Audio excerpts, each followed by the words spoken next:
يا السلام الله. عليكم ورحمة الله سيدنا الفاضل العزيز المحترم. عليكم السلام، حياكم الله سيد عدنان. صلي على محمد وآل محمد. أحسنت، اللهم صل على محمد وآل محمد كما سيد صليت وباركت وترحمت وتحننت على إبراهيم وآل إبراهيم إنك حميد مجيد. اللهم صل على محمد وآل محمد. حياك الله سيد عدنان. أنا موالي من مصر وصديق معك على الصفحة. أحببت أن أسلم عليكم. أنا أحب شعب العراق. اللهم صل على محمد. أهلا ومرحبا سيدنا الفاضل بك تعال. وبمصر الحبيبة. حياك الله سيد عدنان. عندنا واحد وهابي في المسجد، خلى الإمام يصلي وطعن الإمام قتله. نعم. وهابي جعل الإمام بيصلي وطعن الإمام في المسجد فقتله. شفت إجرام الوهابية؟ لا حول ولا قوة إلا بالله العلي العظيم وإنا لله سيد وإنا عدنان إليه راجعون. يعني، بس الحمد لله الناس مسكوه، يعني مسكوا هذا الرجل. أولا هذا قتل مظلوما وهو في محراب صلاته ارفع صوت وهو شوية يا شيخ عدنان مستشعر. لأن صوتك بعيد. قتل مظلوما، الله أكبر.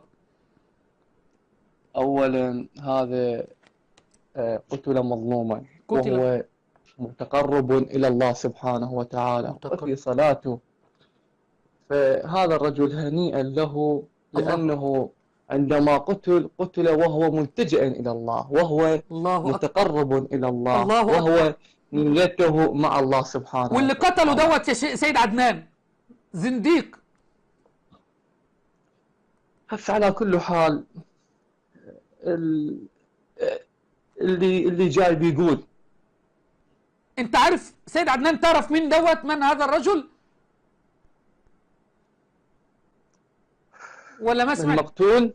لا، هذا الرجل الرجل المقتول هو شهيد المحراب عمر بن الخطاب، واللي قتله الزنديق الملعون ابو لؤلؤة المجوسي الارهابي. فاول ارهاب حصل في تاريخ الاسلام في مسجد هو من قبل الملعون الزنديق ابو لؤلؤة المجوسي. قتل عمر بن الخطاب. وشكرا لك انك قلت هنيئا لعمر. اولا توقف اقف يعني. خلاص يا شيخ عدنان، توقف. لا شكرا.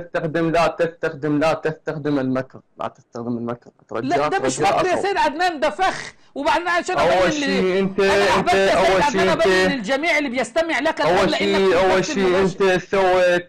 انت سويت الان استخدمت.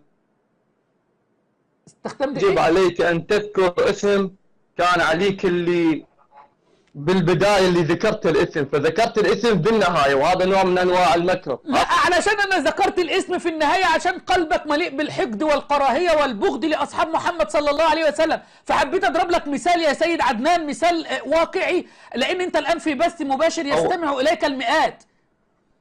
أفا سكر الخط. الله أكبر. عرفتم؟ هنيئا له، قتل مظلوما وكان متقربا إلى الله تبارك وتعالى، والذي قتله هذا إنسان فاسق. هنيئا له. أما قتله كيت وكيت وكيت. فطلع اما الموضوع طلع اللي قتل عمر بن الخطاب شهيد المحراب قتلوا سيدكم ابو لؤلؤة المجوسي. توقف. كنت عليك ان تبلغني باسم عمر الاول. قلوب مليئه بالحقد على صحابه رسول الله صلى الله عليه وسلم، قلوب مليئه بالكراهيه والبغض لاصحاب النبي صلى الله عليه وسلم. فمن اجل ذلك بنضرب لكم الامثله. هكذا يتم نصب الفخاخ لسادات ومعمم الاماميه الاثني عشريه.